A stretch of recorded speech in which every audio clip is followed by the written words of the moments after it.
What's up, you guys? Welcome back to Tidal Gardens. This is an update on our large SPS show tank.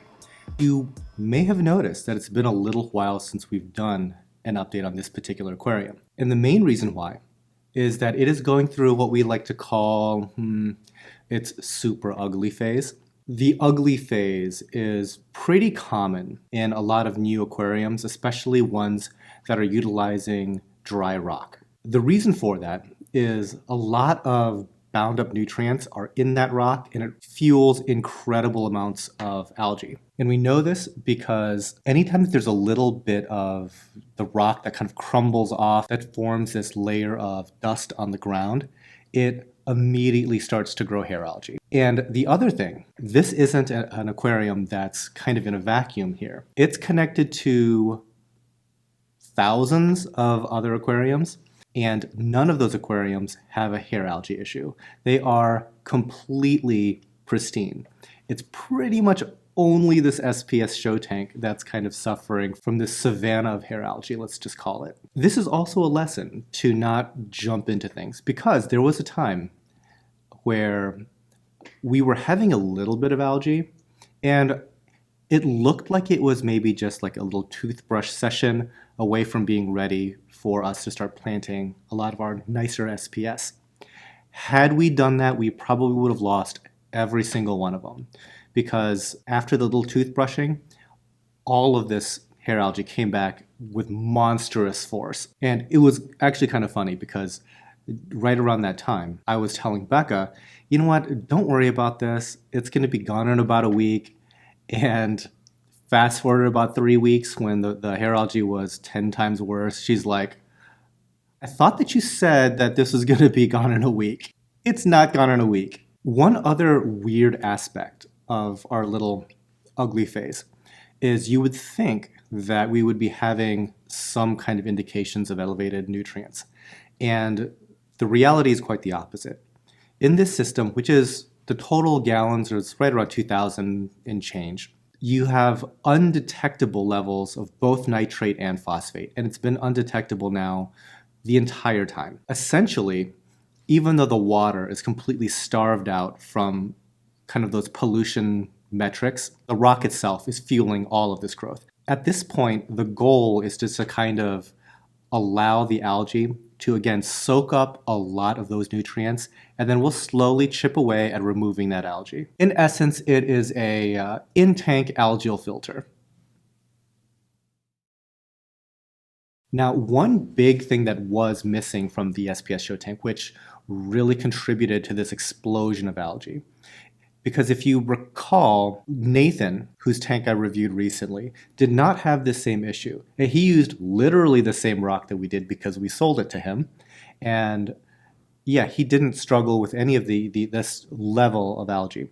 And it's because he had an absolute army of herbivores. And that just shows you the value of having a lot of tangs, a lot of fox faces, things of that sort. And we didn't have that, in large part because we were still struggling with quarantining new fish. We were trying to go through basically a 3 to 4 week quarantine of newly purchased fish. And the idea was to grab up a lot of the fish that we've had for years out of the greenhouse that are getting a little bit oversized for the frag tanks that they were living in, and bring them all together on the same day into this SPS show tank. And we would take all the little bitty guys that we've been quarantining to replace those fish next door. Obviously, that takes a little while. What doesn't take a little while is for algae to take hold and start to grow pretty rapidly. So yeah, it was kind of a lack of herbivores plus a hair algae explosion, kind of coinciding with one another. But now that we have gotten our fish through quarantine, we were able to wrangle up all those fish next door and then bring them in. So let's go over what is now in this tank. Looking at my notes here, we've added 7 yellow tangs, a purple tang, 2 regular fox faces, let's call them, they've got the single black spot, 1 magnificent fox face, a blonde naso tang, and a Desjardins sailfin tang. For the most part, these guys were all extremely large fish. Once we put them into this tank, It was a pretty dramatic change in behavior across the board. Over in the greenhouse, they were in frag tanks ranging from about 75 gallons to 240 gallons. They more or less adjusted, but they're very shallow tanks. They're obviously smaller than this like 600-ish gallon SPS tank. And a lot of their mannerisms, like sometimes certain ones would be just a really skittish and kind of neurotic. Others would almost always hide underneath a shelf or something like that. They're kind of their comfy space. But in this tank, pretty much overnight, they all had a complete character change.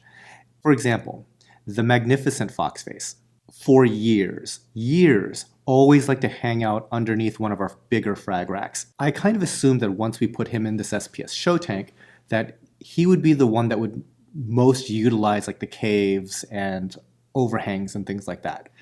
Exact opposite. He is out and about in your face the entire day, which is really cool because he's an absolutely stunningly beautiful fish. The yellow tanks, I was a little bit surprised about. I was genuinely concerned that they would be on a homicidal murder streak as soon as we put them all in. For the most part, they've been really chill with one another.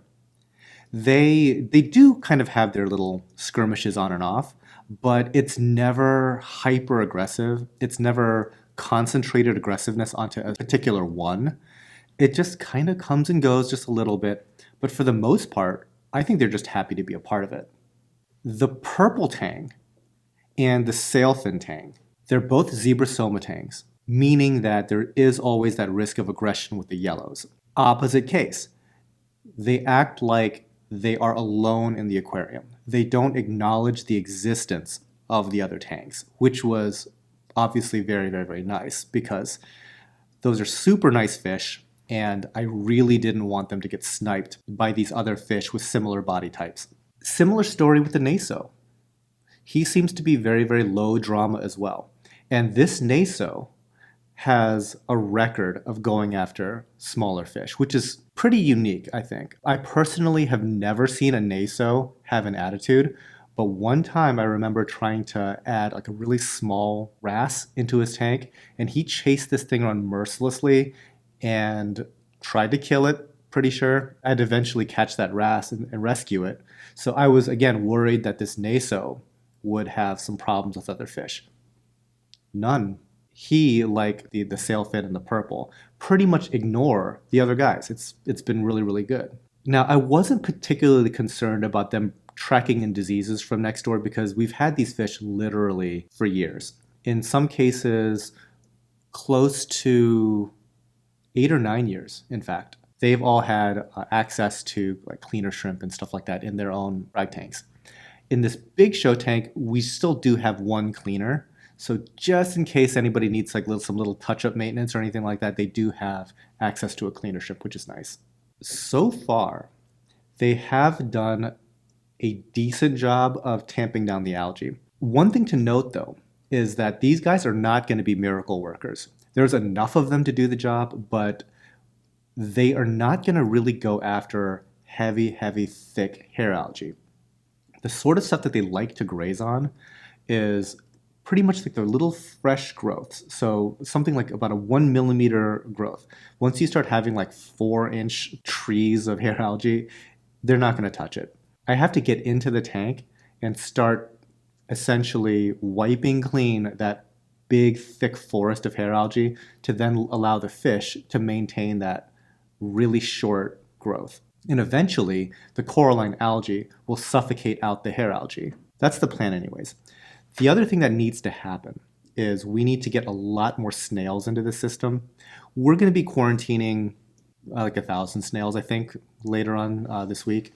And once they are all cleaned up, we're going to get a whole bunch of snails to really polish up these rocks. Theoretically, by the time that this video is published, there will already be SPS planted in this guy. I have to tell you a little bit of a story about this one particular foxface. He is the luckiest little guy ever. He got in before all of the other fish, in large part because he was in a tank out at the greenhouse and he jumped out of his tank. And my dad happened to find him while he was still flopping around, rescue him, and we brought him into this tank. I was actually in the other building. And that just goes to show you, like, you just can't be everywhere all at the same time. It's really tough, obviously. But he was so lucky, and I'm so relieved because it's like the worst feeling when fish jump. I hate it. It's only like a small portion of the time where we can actually do a rescue like this.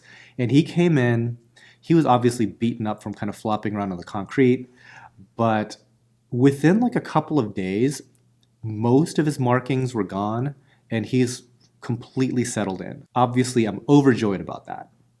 Anyway, guys, that is an update on this big tank. I am looking forward to bigger and better things, obviously. This is, again, the big, unpleasant part of the whole process. But like I said, I'm looking forward to some big things with this tank in the coming weeks. All right, guys, that's it from here. Happy reefing.